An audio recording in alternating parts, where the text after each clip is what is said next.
తదుపరి రాశి ధనస్సు రాశి. ఈ రాశి వారి యొక్క గ్రహస్థితి చూసినట్టయితే బుధుడు 6వ ఇంట్లోనూ, శని భగవానుడు 3వ ఇంట్లోనూ సంచారం చేస్తున్నారు.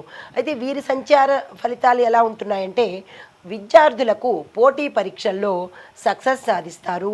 కాంపిటేటివ్ ఎగ్జామ్స్కి కానీ, లేదా క్యాంపస్ ఇంటర్వ్యూస్కి కానీ, లేదంటే ఏదైనా కొత్త కోర్సుల్లో చేరడానికి కానీ, విద్యార్థులు ఏది తలపెట్టినా, ఏ పని చేద్దామనుకున్నా ఈ సమయము వారికి లక్కీ డే సమయం కాబట్టి వృధా చేసుకునే ప్రయత్నం చేసుకోకండి.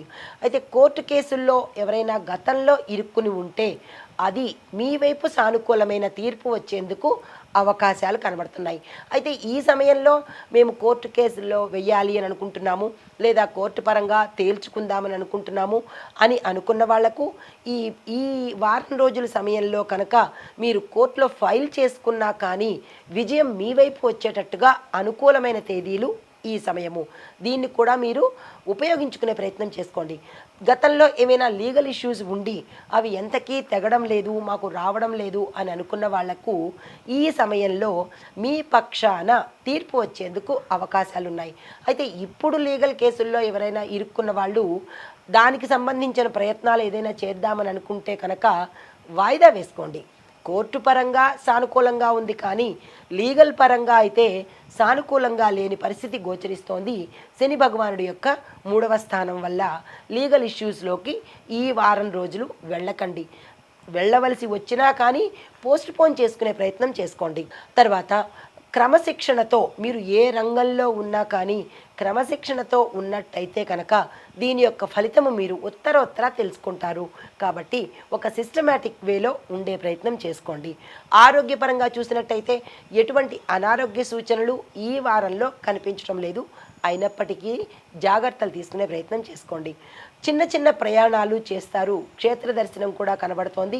వ్యాపార రీత్యా, వర్తక రీత్యా, వాణిజ్య పరంగాను, వ్యవసాయ పరంగాను అన్ని రంగాల వాళ్ళకి సానుకూలమైన ఫలితాలే గోచరిస్తున్నాయి. ఎటువంటి నష్టాలైతే కనిపించటం లేదు.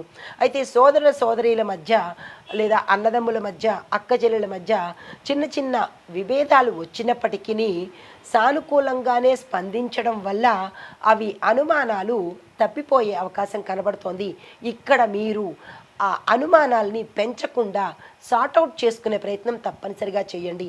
ఎందుకంటే అన్నదమ్ముల మధ్య, అక్క చెల్లెల మధ్య ఇలాంటి గ్యాపులు రాకుండా మీ అంతటా మీరే ఇనిషియేట్ తీసుకుని వాటిని సమన్వయపరుచుకునే ధోరణిలో మెలగండి.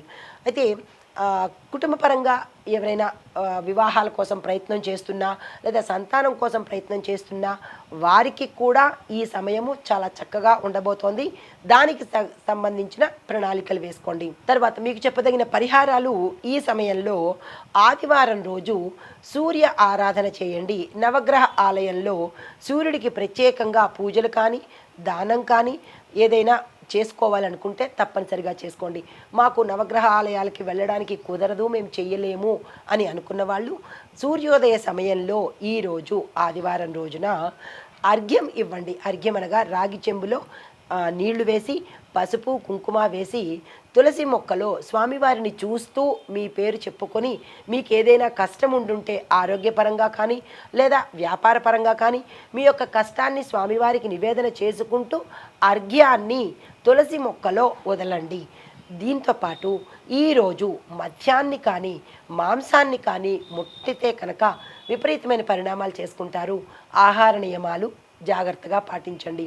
దీంతోపాటు ఆదిత్య హృదయాన్ని పఠించడం కానీ, లేదా పారాయణ వినడం కానీ చేయండి. నోటికి వచ్చిన వాళ్ళు పఠించే ప్రయత్నం చేయండి. మాకు చదవడం రాదు అని అనుకున్న వాళ్ళు 11 సార్లు వినే ప్రయత్నం తప్పనిసరిగా చేసుకోండి.